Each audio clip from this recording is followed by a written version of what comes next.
Hey, it's Kathleen, and today I'm talking about direct versus indirect instruction.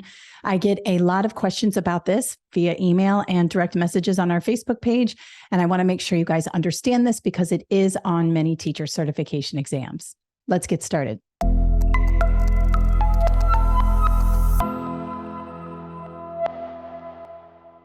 If you're new to teaching and the classroom, you may be a little bit confused about the difference between direct and indirect instruction. A lot of people think, well, instruction is instruction, right? The teacher's teaching, that's it. But actually, there is a big difference between the two. So let's talk about direct instruction first. Direct instruction is teacher-led.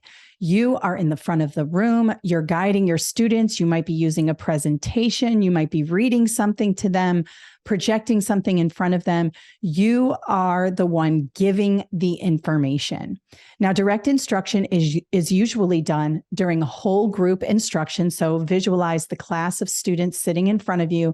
You're standing up in the front of the room. They're looking up at you. Perhaps they're taking notes, and you are the giver of information. This is also referred to as the sage on stage. You're on stage, students are watching you. Now, this is most effective at the beginning of a lesson if you need to communicate expectations, steps to a procedure, or even go over new concepts that you are about to begin with students. This is a great time to go over objectives, goals, things like that, where students are looking up at you and waiting for you to give them instruction. Now, indirect instruction is student-led. This can happen in small groups where students are working together and working through math problems or reading a passage and kind of analyzing it and answering comprehension questions. This is where you are maybe walking around the room to help or support when needed, but students are really in charge of their learning. Now, this is very effective because it not only empowers students to take charge of their learning, but also you're kind of releasing them and allowing them to interact with the material and do that more hands-on critical thinking approach where they're figuring things out on their own. Now, the best way to use direct and indirect instruction is to intermingle them within your overall classroom approach. So perhaps you start with direct instruction for the first 10 minutes of class, where you're going over the procedure of something or new concepts or the objectives, where you need to communicate to students as a whole what they are expected to do. So that's very, very important. But to stay in a direct instruction mode the entire class period can be detrimental because students want to get to work and try it on their own. Plus, in order for them to, grapple with the material, to reach beyond their comfort zones, they're going to have to be released out into the material and be allowed to work at it on their own and figure things out. And that's where the indirect instruction comes in. My particular template for a day in my classroom started off like this. First, I would have a bell ringer for students to come in and do when they enter the classroom. This is not only a classroom management technique to keep kids from being rambunctious while I'm trying to take attendance and things like that, but it sets the tone for the learning. So they walk in, they know, they look at the board, they see it's a bell ringer. It could be, read this paragraph, answer these questions, go into the new chapter, find these vocabulary words. It can really be anything to kind of get them warmed up to the material. I take attendance. This takes about 5 minutes. Once we're done, I now go into the front of the room for a direct instructional approach. So during this, I usually go over the bell ringer, what I had them do, and we might discuss it a little bit, raise their hand, answer some questions, and then I move into the material. Now, I always make sure my bell ringer is aligned to what I'm going to be doing that day because that segues into the material I'm trying to do. So still on the direct instruction, I'm in the front of the room. All the students are kind of looking up at me and waiting for my instruction, direction, analysis, whatever. So at this point, I would most likely go over the objectives. All right, here are 3 objectives for the day. By the end of this lesson, you're going to be able to do this, this, and this. Now, this is a really helpful direct instruction approach because you're letting students know what the expectation is. It really helps to guide learning, and it will help them achieve or master those standards because your objectives are aligned to the standards. I have other videos on objectives in the classroom, and I will link them up somewhere up here.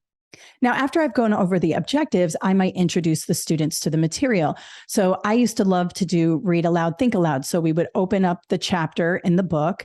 We would start to go over the headings and the subtitles and perhaps some of the keywords in there, starting to get the students warmed up. But I am directing this. I am telling students where to go in the book. I am showing them what to do. I probably have some sort of presentation on the board to support my visual learners and any learner really, so that it would support the science concepts that we are going to be going over in the book.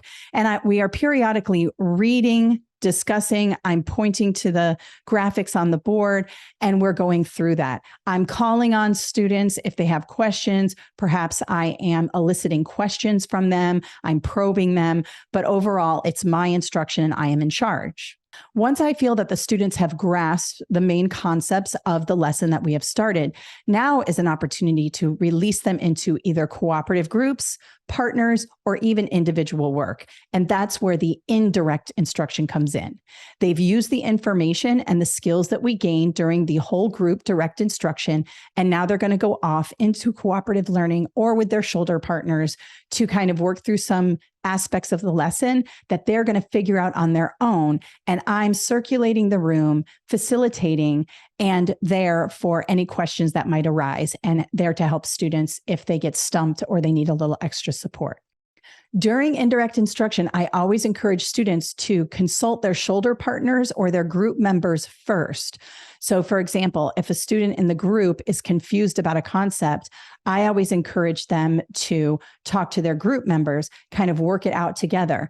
If they are still stumped, that's when I step in for clarification. But the indirect instruction approach is really about the students figuring it out on their own or with their group members. And then at the end of the lesson, we may leave our groups and come back, and then I do direct instruction again. Perhaps I go over the objectives and say, hey, did we meet these objectives today? And we discuss that. Did we meet objective 1? Yes, we did. How do we know? Did we meet objective 2? Sort of, but I'm still a little confused on it. Maybe a couple kids don't really know what's up. And then maybe we didn't even get to objective 3. So I know through that direct instruction data analysis approach, because observational data is data collection, I can then decide tomorrow, all right, we need to start on objective 2, making sure everybody gets that. Then we'll move on to objective 3. So even though I'm conducting direct instruction, I'm still observing and figuring out what students know. And I'm using that information to drive my instructional decisions for the following day. Another thing I might do during this wrap-up session of direct instruction, I might have students fill out exit slips or some other way for me to gauge their understanding of the material that we just went over. And finally, I might talk about homework that they have to do that night or something else that's important that I need to give to them directly in front of the room before the session wraps up. All right, so I hope that clears things up for you when it comes to direct versus indirect instruction. Remember, it takes a lot of practice to get good at this stuff. The more you do it, the better you will become. And pretty soon, you'll be moving in and out of direct and indirect instructions, and your students will be benefiting from these approaches. I hope this helped you today. Thank you so much for watching, and have an awesome day.